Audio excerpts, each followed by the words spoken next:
Hey guys, welcome to Back Talk, the premier podcast from Successful Black Parenting Magazine, featuring in depth conversations and expert insights on crucial topics for Black families.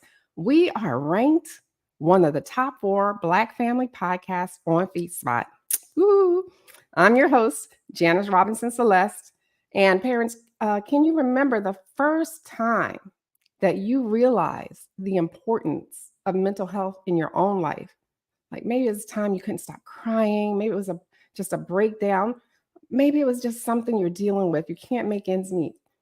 It could have been during any challenging moment or when just trying to understand your child's feelings. Sometimes we don't feel like we're the best parent we can be, but we are. We're the best we can be at that moment.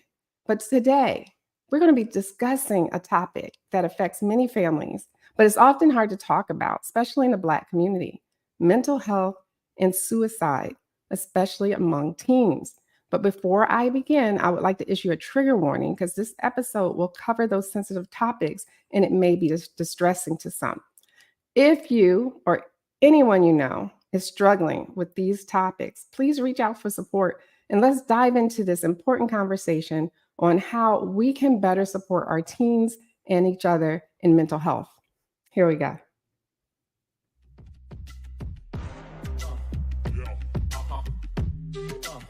This is Back Talk by Successful Black Parenting Magazine, the most listened to podcast for parents by parents.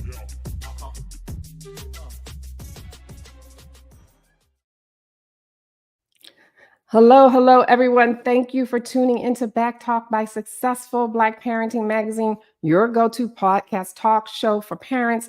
Now, I need a little favor from you all. If you can go ahead and spread the word about our show, I really would appreciate it. The more viewers we have, the more we thrive as well. We are live, which means you can post questions under this video and we'll answer your questions live on air. But if you're watching, do it early. So that's only for our live audience. Now, tell your friends to shout it out to your followers and their followers because sharing is truly caring. And don't forget to use hashtag Backtalk when you post. Now, let's get into today's show. In this episode, we have Tony Weaver Jr., and I'm going to bring him up. Hi, Tony. He's an award-winning writer and educator, and we'll be discussing the critical issues of mental health, suicide, and teens in the Black community. So stay with us for this important topic. Stay to the end. On this conversation will highlight the need to improve health disparities and support mental health well-being in minority communities. So welcome to Back Talk, Tony. I appreciate the opportunity to be here. Awesome. Tony, I gave you a brief introduction, but tell the audience about yourself. My name is Tony Weaver Jr., and the way that I describe myself is that I wear many hats, both figuratively and literally. So a lot of people know me by this hat because I make a lot of social media content around the experience of being a Black nerd, specifically talking about how we can create more positivity and equality in kind of the nerd community. Additionally, I am the executive director of a nonprofit organization called Weird Enough Productions. And at Weird Enough, our focus is on using the power of diverse stories to improve literacy and social emotional wellness among young people. We work with about 1.4 million students across the US using original diverse comic books in order to drive positive impact for both literacy and for their mental well-being. I'm a voice actor in anime and video games, but I think the hat that came first is I'm a writer, I'm an author, and I have a book called Weirdo that I call the Nerdy Kids Instruction Manual for Self-Love and Self-Confidence that's releasing on September 17th. So that's a little bit about me. Wow, we need that. We really need that. And from one nerd to another, I'm so happy to have you on the show because I've been a nerd all my life. People sometimes don't believe me, but I really am. If you get to know me, you know exactly kind of things that intrigue me. And it just usually doesn't fit what people think my character is going to be. So I'm not that person you can put in a box. I always tell people that.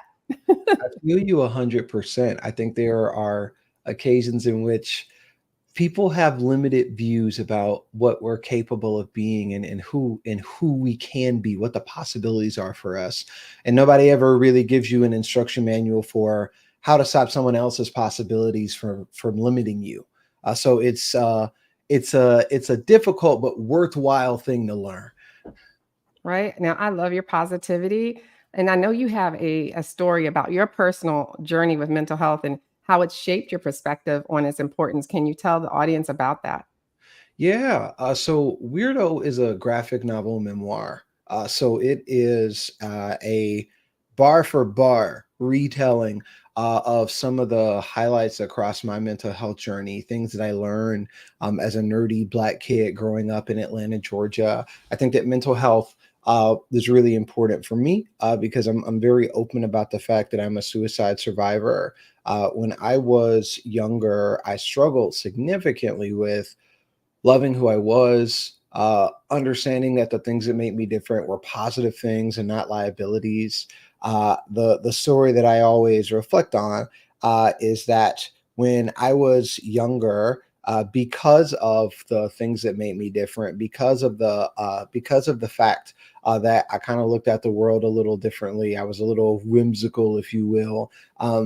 I felt deeply isolated from my peers, and this was kind of exacerbated by the fact that I was moving around from school to school a lot because my mom was trying to make sure I had access to the strongest education opportunities possible. So, as a young person, this constant movement, plus me feeling left out in general, created this perfect storm for negative energy to kind of take place in my life. And in that time of darkness, I felt like my existence was one that didn't have value. I told myself that if I was struggling with connecting with people and making friends at every school that I went to, then obviously the common factor among all of these things is me, and that the problem must have been me. So as a teenager, I attempted to end my own life because I felt like that would solve all the problems. There was not I didn't necessarily have the mindset to process and parse through the emotions that I was feeling. My parents found out about what was going on with me and got me in therapy. But I think that that experience being in the darkness made me very sensitive to the fact that it's something that a lot of kids deal with and go through, and that a lot of them don't have support for. So as a storyteller and as a creator, everything that I write is made with the intention of finding those kids that are in the dark and helping them get home safe. Oh my gosh, that's a amazing story. Now, let me ask you, can you think of maybe one thing that might have made a difference when you changed from school to school and making friends and things like that? What could have made a difference, you think? Is it one thing or is it a combination of things? So I think it's always a combination. But if I reflect on it and say, if I had the opportunity to change just one thing, what would help? What I always reflect on are my teachers. I think something that I'm sure you've discussed on Back Talk before is that not all teachers are educated and trained on how to properly support Black kids. Uh, Mhm. and like I said, I grew up in Atlanta, and the joke growing up in Atlanta that I told was I remember explicitly being in history class and my teacher saying Black people are 13% of the population, and me being like, really? Because really? Are we? Because in Atlanta, it Yeah. certainly doesn't feel like that. In Right. Atlanta, it's like, oh, I didn't know that. But I found out very quickly when I got moved to a school. It took me 2 hours of Atlanta traffic and 3 buses to get to every morning. Where it's like, oh, yep, I'm definitely a minority. I get it. Mhm. I feel it. And in that moment, I was kind of put in classrooms with teachers that were very skilled at their kind of subject matter, but what they weren't skilled at was how to navigate microaggressions, how to navigate racist bullying in the classroom, and also they weren't necessarily skilled on how to combat their own biases as well. And as I look back on it, I think that those kind of institutional faux pas made things a lot worse. And if there was a teacher in my life that noticed what was going on with me, or in some way decided to make sure that their classroom wasn't a place where racist bullying could happen, I think it would have made a huge difference. Wow. I mean, teachers can make or break students. They really can. They can make and break your mental health as well as how much you love a subject or not. Yeah. It's just the power there. and I think you would do really well. And you probably already have this on your marketing plan, is to speak about your book at different teacher conferences, Yeah. in that particular subject of how they can do better. That they don't. We know they're hanging on by a thread and they're underpaid, but this is the students need you and they need this information. So I hope you get it. Education is really near and dear to me. Yeah, My mother is a public educator. She went from being a math teacher, assistant principal, principal, regional superintendent, and now the chief equity officer at the second largest school district in the state of Georgia. black Uh, top. so, so the joke that I tell is that I definitely grew up in the education space, and because of my mom, I got to see both sides. My mom is a very inspiring person. She motivates me in many ways. And what I say is that through my mom, I got to see what happens when a building has an equitable leader at the head of it, someone that cares about all kids, someone that's focused on making sure all kids have a positive education experience. And I got to be on the receiving end of what happens when there's not a visionary like that in place. I was on the receiving end of what happens when that standard of excellence is not there. So I do a lot of work working with teachers, sharing that experience, and kind of trying to improve things. Well, and you know what? Obviously, as we say, she raised you right, because you have a great head on your shoulders, sir. So tell your mom I said kudos on that. Will do. I Will love do. moms. Moms are great. All right. So, what are some common mental health issues that preteens and teenagers face today, especially in our community? Well, I think we got to give the context, right? So, uh, suicide, depression, and anxiety rates are the highest that they've been among young people since we've started measuring, just in Mhm. general. They're the highest that they've ever been. Among Black kids specifically, they're raising disproportionately fast. It's bad in general. Black kids have it really bad. And the additional stat that I'll add is that for the first time since we started measuring this, we are seeing suicide attempts among young Black girls outpacing that of their male counterparts. So in general, youth are struggling with what I personally consider a mental health crisis right now.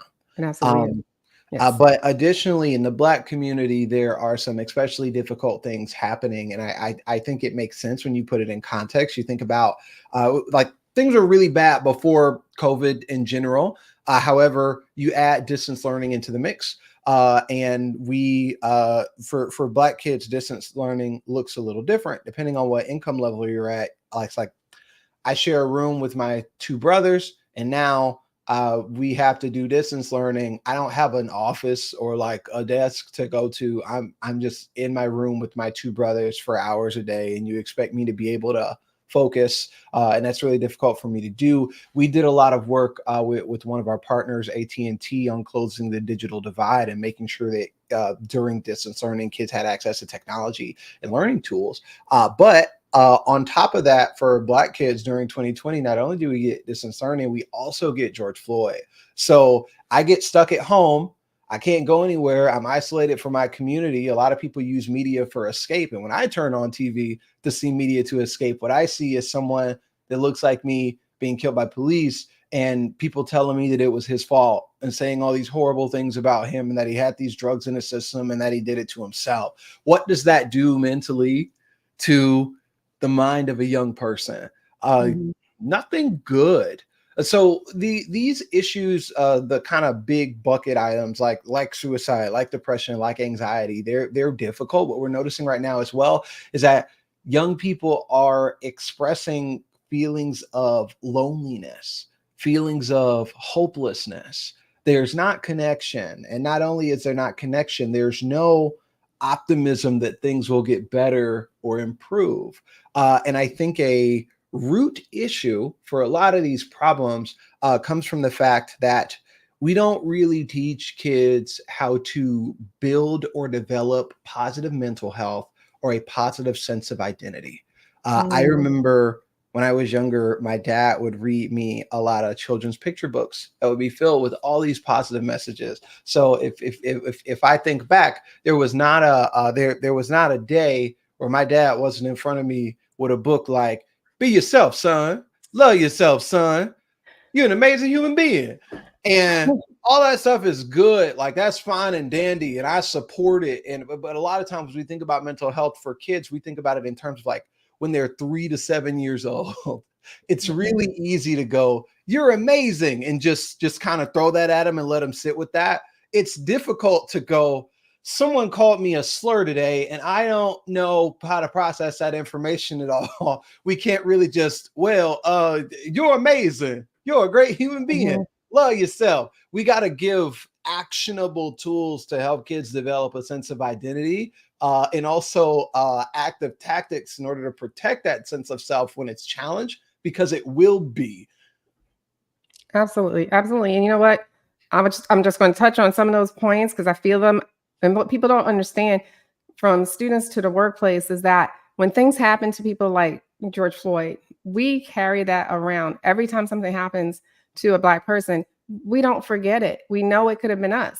So we carry that sadness around Yeah. every time it happens, and it builds up, and it builds up. So if you think we know we forgot about it and that it's not here, no, it's in our soul now. You Yeah. put it in our soul. And just the other thing, you made me think of something, because we covered COVID quite extensively and how schools should actually be teaching almost like a homeschool situation. But then you made me think, what if they have more than one kid and they only have one computer? How do they do that? And they have to be online at the same time. So we didn't have all those accesses. And um, I wanted to ask you, how much do you think that being online 24 hours a day now has contributed to that mental health crisis that we are experiencing? I mean, it has. How do I put it? I'm really split on it.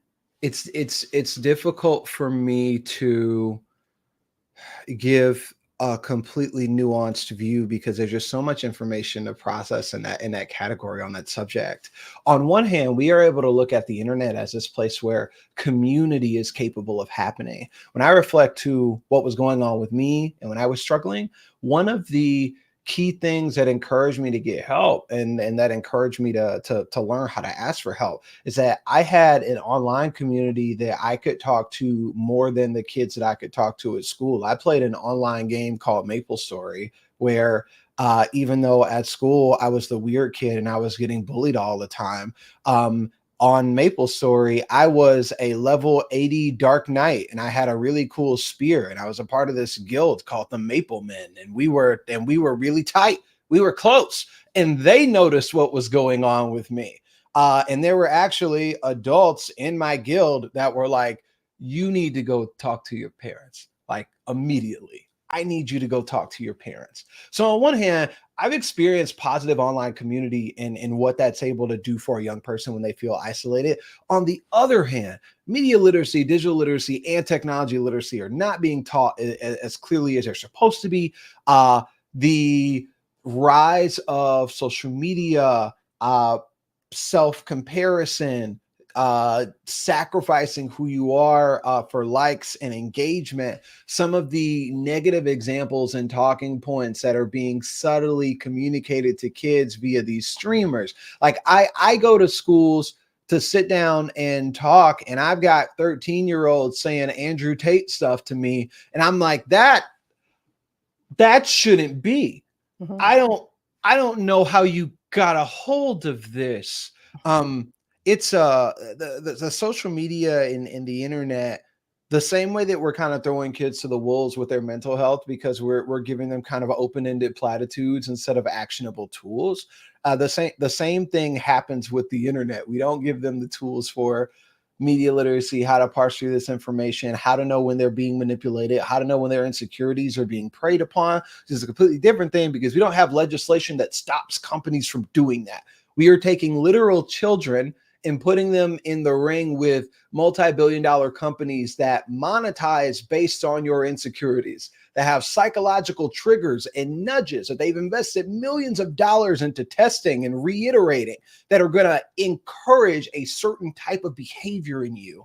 And they don't care as long as it gets them their usage, as long as it gets them that data that they want, they don't particularly mind. And I don't think any kid is equipped to fight that. I think even if we gave them all the media literacy training in the world, like I'm a media literacy expert. Like that's one of the things that I studied while I was in school. And I still find myself getting caught up. Sometimes I got the phone in my hand and I got to stop, like, I'm being shown this for a reason and they want me to engage with it. And I don't like how this makes my brain feel. Sometimes I still fall for it. I tell a joke. I get in one argument every quarter on social media. Every quarter, I see some that makes my brain, it jumps past my security mechanisms. And I get in the comments to start fighting with people. I give myself like one a quarter. If it happened to me, and I'm a grown man, for a kid, it's a struggle. All this to say, I certainly think there's a correlation. Okay. Well, I was thinking more like, if you're getting bullied at school now, you can't turn off, it can chase you around the internet. You pretty much, even when you get home, which used to be a safe space. Yeah. So that's what I was worried about more, but you definitely put a positive spin on how it can help. And I just love that viewpoint. So thank you. I apologize for misinterpreting. No, it's okay, because what you gave was great. And I think that's a great way to look at it. I'm not in the gaming community, but I love that they helped you. But let me ask you then, how can parents create a safe and open environment for their children to talk about their mental health struggles? How can we help? What can we do? Okay, so I have an answer Okay. that I feel pretty confident about, but it's a difficult one, or at least I think about my parents. It would have been difficult for my parents, but I love what you said at the top of this, which is that every parent is trying their best and doing the best that they can do at that time. So I think at a base level, that's where we start. You got to do the best that you can, which I think a lot of parents are. However, in order to make the home a safe place for your child's mental health, you have to start conversations about mental health and communicating mental health early, which means that you as a parent have to have an understanding of your mental health, because it is very difficult for us to talk kids through how to navigate their emotions and process their emotions when there are a lot of parents, a lot of grown adults that do not know how to navigate their emotions. There are a lot of adults that, whether purposely or not on purpose, or when they hit a breaking point, end up taking some of their emotions out on their kids. So if you want to create that space of safety in the home where you say, listen, we navigate our emotions here. You show up with these big emotions. I love you. I'm not always going to have the answers, but if you show up with these big emotions, I'm going to sit down with you and we're going to figure out how to parse through it and navigate it. And you're never going to have to worry about me stomping on you when you express that you have this thing that you need to talk through. That's not just a talk that you can talk. You got to walk that walk. And for a lot of parents, that requires them looking themselves in the mirror and figuring out how to best process their mental health. It involves them going to therapy and identifying some of the places where their difficulty is. Something that I say when I talk about my mental health journey is that I deeply appreciate my dad, because my dad grew up in an environment where men were not allowed to feel weakness. My dad grew up in an environment where men needed to be strong all the time, or at least put on the veneer of it or the front of it in order to survive. And I don't have a picture of him, but my dad is like a very brolic guy. Like my dad works out like it's his lifeline. He works in intensely physical labor, then he comes home and works out. My dad is like ripped. And when I was younger, he took a medication that dried out his eyes. So prescription wise, he wears sunglasses all the time. And when I was in school, my teachers would call him the Terminator, because he'd show up like in these like muscle shirts with sunglasses, and they'd be like, who is your child? And my dad's like, the one with the toy. That one. That was mine. And they look at me and they look at him like, oh my gosh. Really? And my dad was not in any way given any training on how to navigate emotions. Like there was a point in time where I didn't even think my dad had emotions. I was like, he don't feel nothing. I don't know what's going on behind those shades. But whenever he picked me up for school and he said, how was school today? He meant that. All like right. he meant that. He didn't necessarily know how to facilitate the space, but he made sure that there was one. I may have given him an answer a handful of times that he truly did not know what to deal with, but he never stopped asking. And he meant that. And I always knew that he meant that. So long answer, but you got to create, in order to create the space in your home for your kids, you got to create that space for yourself at first, and that might involve attacking some biases. As a parent, you can't get in front of your kid and say, I love you unconditionally and I'm here for whatever you want to communicate, but in the back of your head you're like, I don't want to see that boy crying. That boy better not be crying. Yeah. Don't be soft on me. You can't do both. You kind of got to reach a certain place in order to provide that for your kid. Well, good for your dad, number one. I think him coming up there and supporting you like that, 100%, that's awesome. We Yeah. need more dads like that for sure. Yeah, For my sure. dad's pretty cool, I Yeah. gotta say. All right. What about warning signs? What are some warning signs of mental health issues or suicidal thoughts in teens that parents should be aware of? Like, what are we looking for? Um, I think every kid's gonna react differently, but it starts with knowing what the baseline of your child's behavior is. If I know how you behave at a base level, then I know I'm gonna know when something changes. It's a question that I get a lot. What do I look for? And honestly, I say the thing that we look for is not the negativity in the child's life. We look for the positivity in the child's life. How does your child look when they light up? When they're really happy, when they're really having fun? What are they doing? Who are they talking to? What are they talking about? And kids are a little finicky. It's like that scene in Toy Story. This is your favorite toy, and then you get that new toy, and you're like, I don't want to play with you anymore. Kids are a little finicky. The things that bring them joy kind of move from time to time. It's Yu-Gi-Oh! One week, it's Beyblade the next. Things kind of move and they jump around. But paying attention to that stuff, what brings them joy? I'll give you context for what happens when that joy isn't there. What happens when that joy shifts? You used to love sitting and writing with me, and I would sit and watch the game, and you would sit at that table with your notebook and you would write, and I'd ask you what you were writing, and you tell me you were writing about a samurai and a fairy going to kill a dragon. And now I don't see you writing anymore. You haven't asked me for a notebook in a really long time. Why did you stop writing? What happened?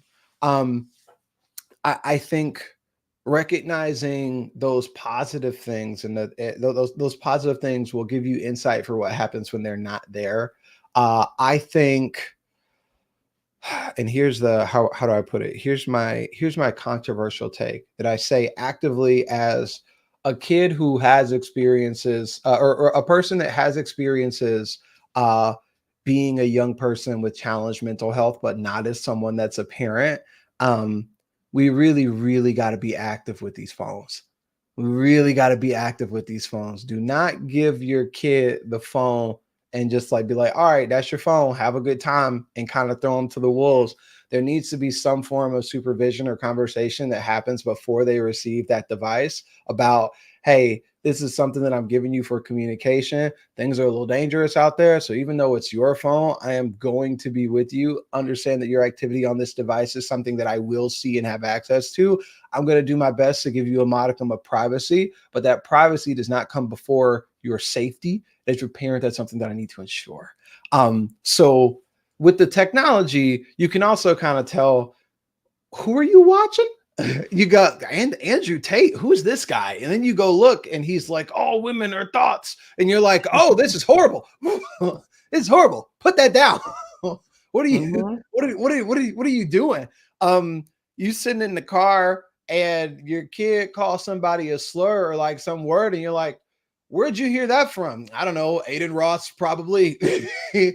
um, I think that type of stuff. The signs to look for are knowing what the baseline is and when your child starts to change, Mhm. not grow, but change. When something starts to shift for the negative, though, I think those are the things that you look for.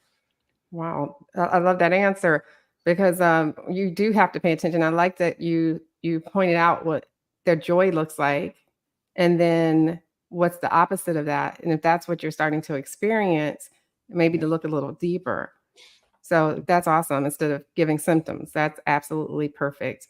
for parents to relate to. So thank you again for that. But let me ask you this, because you talked about media, I saw in one of your bios, and how do media stereotypes affect the mental health of young people, particularly those from minority backgrounds and Black kids specifically?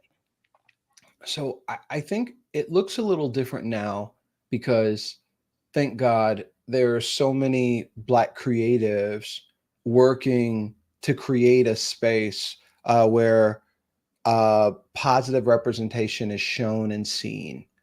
So I have people that I really deeply look up to, like Donald Glover, like Issa Rae, that are kind of working in creating positive representation, stories where Black kids can be anything. However, I think that media in general has a tangible effect on the way that people see themselves and the way that people see the world. So depending on what they're exposed to, depending on what they're engaging with, the data. If you look at George Gerbner's cultivation theory, the core thing that it posits is that the more time a person spends living in the media world, the more they believe the world around them is like the world they engage with in media.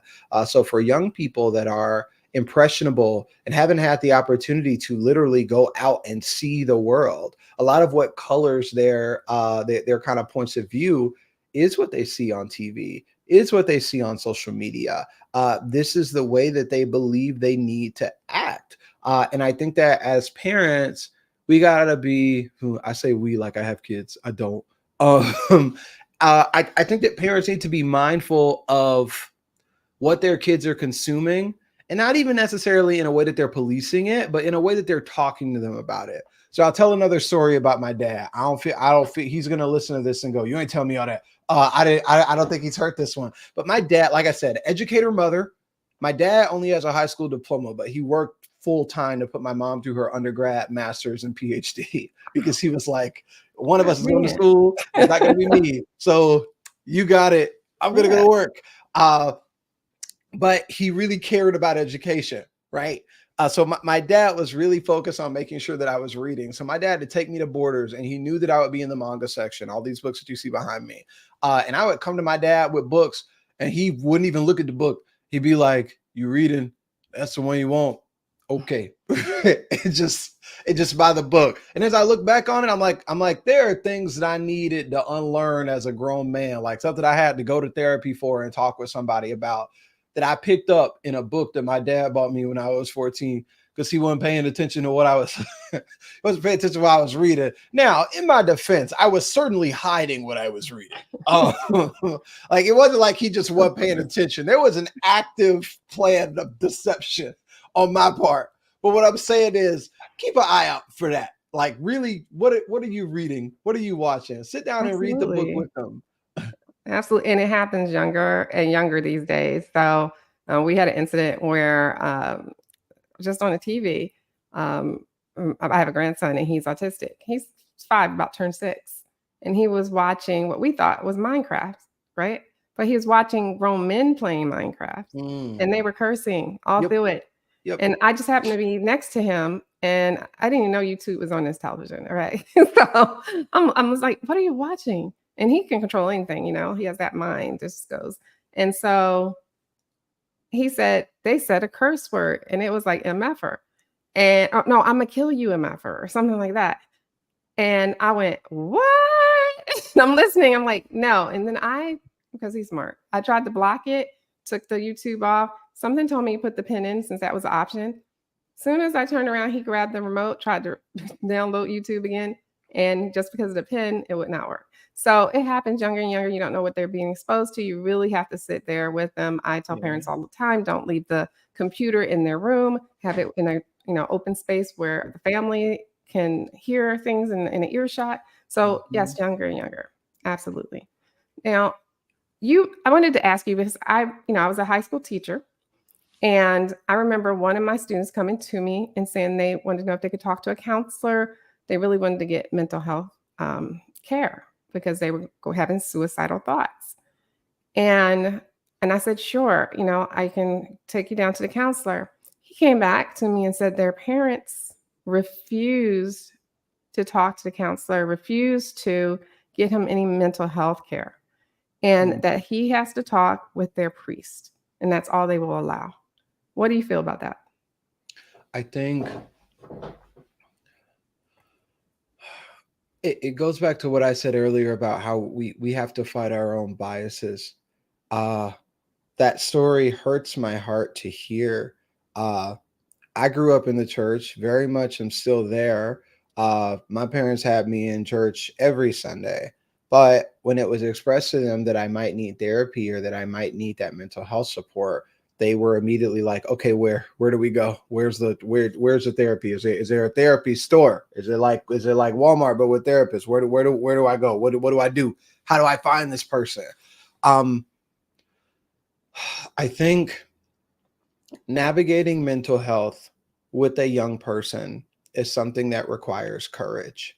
And one of the things that you have to be courageous enough to do is recognize that even though you love your child, the experience that you are helping them navigate is theirs, not yours. So the support that they need might look different than what you believe that support is that support is supposed to be. I think mental health is stigmatized in the Black community in a lot of ways. And what I tell people is don't let Twitter fool you. Black Twitter is very transcendental. I love my family on Black Twitter. Black Twitter is like, I have a therapy t-shirt. I talk to my therapist, Black therapist this, Black therapist that. And I'm like, you are correct. And I love that for you. I love these generational curses that are being broken. But outside of Twitter, Mhm. um, if I go to Atlanta, like in Lithonia, where I grew up, and you talk to the average parent, they are not in therapy. And you tell them, hey, you consider taking your kid to a therapist, they probably say something like, what happens in this house stays in this house. That ain't nobody else's business. There are a lot of things that we as a community need to unpack in order to allow our kids to have access to these types of resources. Because when you think about it, therapy is in many ways a form of vulnerability. And we grow up in a society where it is not always okay to be vulnerable. And though my parents created a different experience for me, the one that they grew up in was certainly one in which vulnerability meant destruction. Vulnerability meant failure. And I can't fail because the way that the poverty cycle works, I only have to slip up one time in order for me to end up in this cycle again and deal with all this stuff. So my parents, as an act of survival, learned to be very buttoned up. I cannot make mistakes. I cannot falter. There's a life that I am trying to build for my child. Therefore, I don't have time for this. And they kind of shove it away and put it away. But we gotta see the beauty in vulnerability. And I think it's certainly something that starts with the parents, but before we get to the child. Yes, indeed. Now, you said your parents, when they recognized something was not quite right with you, and you went to them and you talked to them, they were looking for like the Walmart of therapy. Yeah. Are there different steps that parents should take when they know or suspect their child is having suicidal thoughts? So I'll tell you an experience that I had that is also a scene and weirdo that is, and it's in there because it's very palpable for me. I didn't tell my parents that I was struggling with my mental health at all until after I had already attempted suicide. Um, and I didn't tell them. I told my cousin because my cousin, who went to the same school as me, was like really on my back about something, and it kind of came out in conversation. My cousin told her dad, my uncle. My uncle called my dad, unbeknownst to me. And my dad was at the school like in the next hour, like, hey, come on, get him, get stuff. We're leaving. Come on. And when I got home, I vividly remember hearing my mom in tears on the phone with the suicide hotline. And she just kept muttering the words like, I just want to help him. I just want to help him. And it's my understanding that my mom called the suicide hotline, explained to them what was going on with me. At the suicide hotline, identified what state she was in, and told her about resources and the places that she needed to call. She called that place immediately, and they set an appointment for me like within 48 hours where I showed up, I got an evaluation. And then based on that evaluation, they gave her a list of places that were recommended. And she picked one. And all that happened over the span of like a week. So I think you don't have to overthink it. If you're concerned about your child's well-being, there research like the suicide hotline, you literally make a call. You make a call. And if you show up and you're like, listen, all I know is I'm in X state and I have a kid that's this age that I need to get support for as soon as possible. They have aggregated information that is that's accurate, that you can go find, and that they can point you in the direction of. So the first thing I'll say is, if you feel like you need that help, don't wait. Don't feel like, oh, I got to go get all the perfect information. I got to do the research. It's literally one phone call, 15 minutes, and somebody that's an expert in this stuff will have you on your way. I think the suicide hotline is a resource that gets mentioned a lot. It comes up a lot in conversation, but I think that trivializes it in some ways. Like, YouTubers will make videos and then put the number for the suicide hotline in the description. And a lot of people go, well, how I'm just supposed to call and talk to somebody, and that's just going to fix everything. But they have experts over there to connect you with resources that'll kind of help facilitate that long-term change. So if you notice something is wrong, I would say make that call. There are also organizations like Open Path, Black girls do therapy, Black men do therapy. And I hesitate with these because a lot of them are regional. Like some of them are like, we do work in New York, or we do work specifically in the Southeast. But the resources are all about.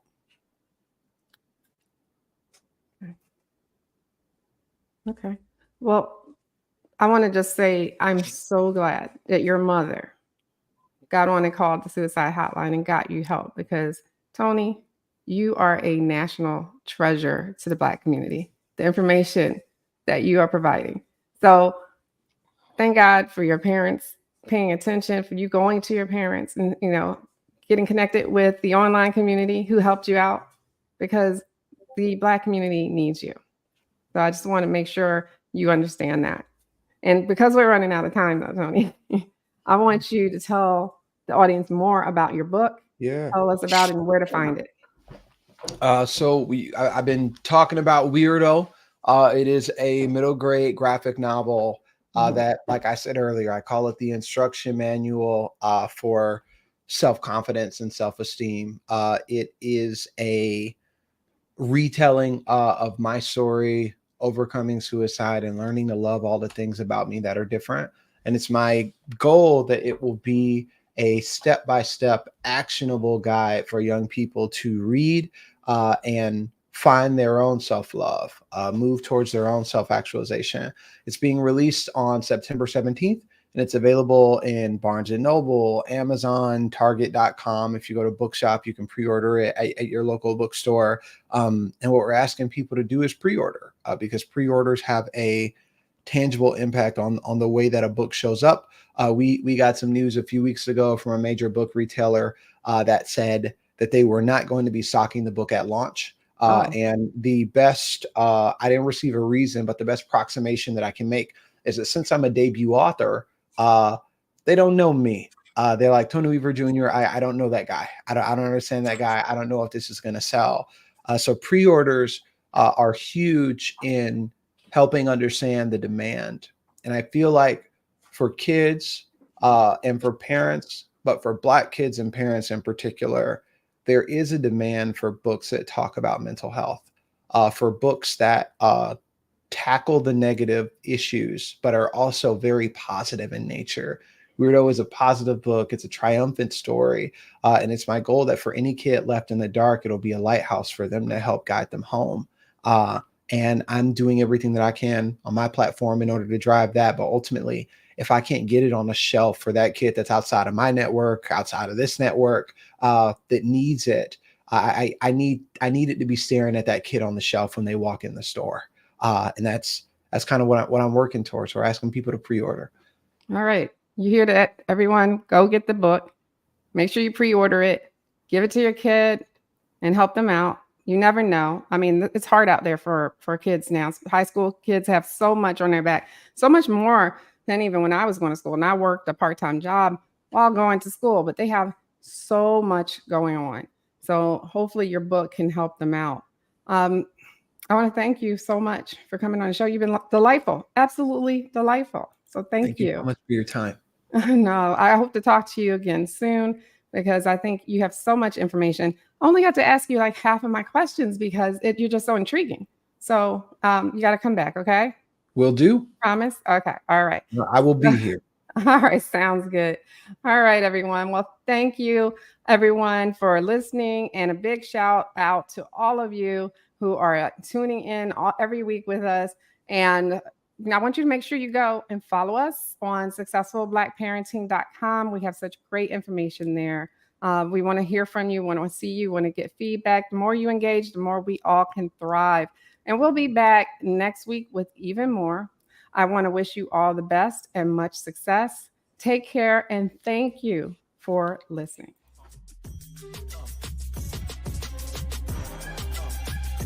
Thanks for tuning in to Back Talk by Successful Black Parenting Magazine. We'll see you soon.